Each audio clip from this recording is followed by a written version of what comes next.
भ्रष्ट अधिकाऱ्यांचा किशोर नेरकरला अटक झाली पाहिजे किशोर नेरकरला अटक झाली पाहिजे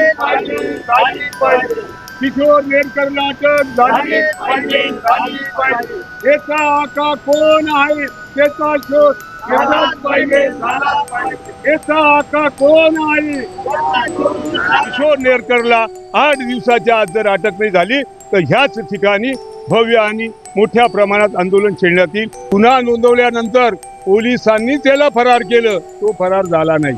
पाठीशी घालणारे याचा आका कोण? कायद्याचे रक्षक जर कायद्याचे भक्षक झाले तर हे राज्य कसं चालेल?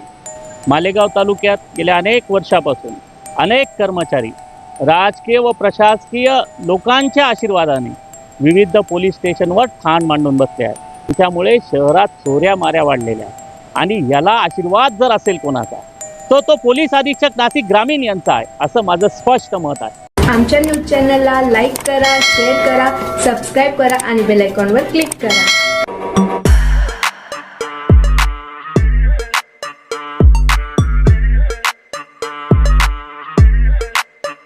धिक्कार असो भ्रष्ट अधिकाऱ्यांचा धिक्कार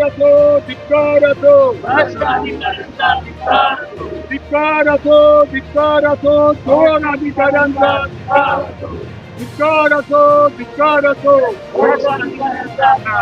किशोर नेरकरला अटक झाली पाहिजे किशोर नेरकरला अटक झाली पाहिजे याचा आका कोण आहे त्याचा शोध घेतलाच पाहिजे याचा आका कोण आहे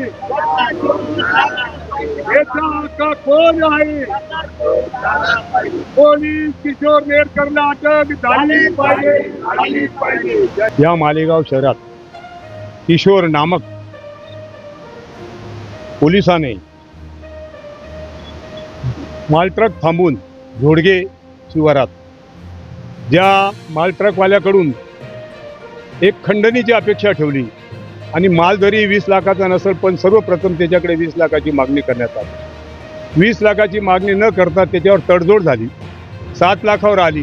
तो 5 लाख द्यायला तयार होता किंवा नव्हता ते सुद्धा यांनी ऐकून न घेता त्या गाडीतनं 31 गोण्या भंगार उतरून 11 शिलाई मशीन स्वतःच्या गाडीत ठेवून घेतली आणि पोबारा केला। हे सर्व प्रकार ती गाडी ज्या ठिकाणी पोहोचायची होती दिल्लीला पोहोचल्यानंतर त्यांनी 24 फेब्रुवारीला तक्रार केली त्या मालकाने का बुवा आमच्या गाडीतनं चोरी झाली। मालेगाव वासियांतर्फे मला मालेगावच्या पोलीस प्रशासनाला व महाराष्ट्र पोलीस प्रशासनाला विचारायचं आहे। तर मी म्हणतो मग पोलीस प्रशासन त्यावरती काही कोणी अजून नेमावं लागणार आहे का? जर पोलीसच चोऱ्या करतील, एक आणि अनेक गुन्हे ह्या आरोपीवर दाखल आहेत, मी आरोपीच म्हणल, जरी सिद्ध झाले नाही तरी याला आरोपी म्हणल। कारण की तुम्ही जेव्हा सर्वसामान्याला अटक करता त्याच्यावरती तात्काळ दखल घेता, याच्यावरती गुन्हा नोंदवल्यानंतर पोलिसांनी त्याला फरार केलं, तो फरार झाला नाही, त्याला फरार करण्यात आलं। याच्या अगोदरही असे 2 प्रकार घडलेले आहेत।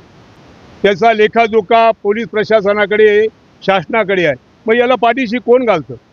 पाठीशी घालणारे याचा आका कोण?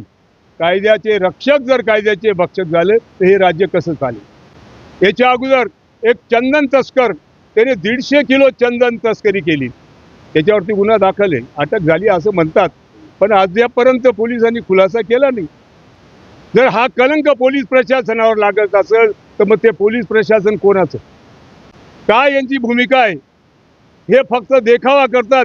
शहराची अवस्था किती बिकट आहे, कुठल्याही गोष्टीवर नियंत्रण नाही आणि त्यातल्या त्यात भर पडते अशा चोर पोलिसांची, जे चोरी करतात, खंडणी वसूल करतात, त्यांचा आज आम्ही धिक्कार करण्यासाठी आणि शासनाला जाग येण्यासाठी आज आम्ही इथे सर्वसामान्य नागरिक जमलेलो आहे। त्याच्या किशोर नेरकरला 8 दिवसाच्या आत जर अटक नाही झाली तर ह्याच ठिकाणी भव्य आणि मोठ्या प्रमाणात आंदोलन छेडण्यात येईल, याची प्रशासनाने नोंद घ्यावी। जय हिंद, जय महाराष्ट्र। मालेगाव तालुका पोलीस स्टेशनमधील कर्मचाऱ्यांवर गेल्या 8 दिवसाच्या आत 2 वेगवेगळे चोरीचे गुन्हे दाखल झालेले आहेत।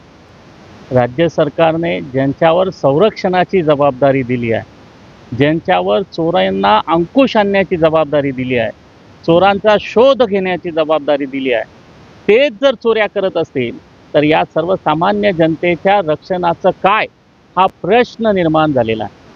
मालेगाव तालुक्यात गेल्या अनेक वर्षापासून अनेक कर्मचारी राजकीय व प्रशासकीय लोकांच्या आशीर्वादाने विविध पोलीस स्टेशनवर ठाण मांडून बसले आहेत.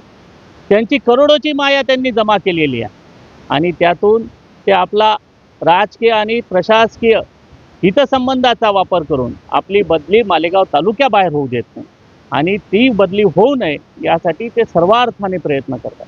आणि त्यामुळे शहरात चोऱ्या माऱ्या वाढलेल्या आहेत. यांच्यामुळे अनेक कायदा सुव्यवस्थेचे प्रश्न निर्माण होत आहेत आणि याला आशीर्वाद जर असेल कोणाचा तो पोलीस अधीक्षक नाशिक ग्रामीण यांचा आहे, असं माझं स्पष्ट मत आहे. कारण गेल्या अनेक काळापासून पोलीस अधीक्षक नाशिक ग्रामीण यांचा जर वचक राहिला असता तर अशा प्रकारे चोऱ्या करण्याचा धाडस कोणत्याही अधिकाऱ्याने कर्मचाऱ्याने केलं नसतं. हा भ्रष्टाचार फोफावल्यामुळे आणि त्यांना वरदहस्त लाभल्यामुळे कुठेतरी पोलीस प्रशासनाची प्रतिमा मलिन होत आहे.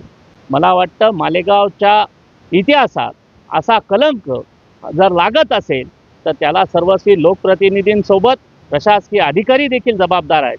राज्याच्या सन्माननीय मुख्यमंत्र्यांनी आणि मान्य तसेच गृहमंत्र्यांनी याची गंभीर दखल घेण्याची आवश्यकता असून या संदर्भात तात्काळ कारवाई झाली पाहिजे. त्यामुळे पुन्हा एकदा शासनाने IPS अधिकाऱ्याची या ठिकाणी नियुक्ती करावी अप्पर पोलीस अधीक्षक म्हणून. आणि त्याचबरोबर गेल्या काळापासून आम्ही मागणी करत आहोत, अनेक वर्षापासून आमच्या सर्व संघटनांची मागणी आहे की मालेगावला पोलीस आयुक्तालय निर्माण करावं. ते देखील या ठिकाणी झालं पाहिजे.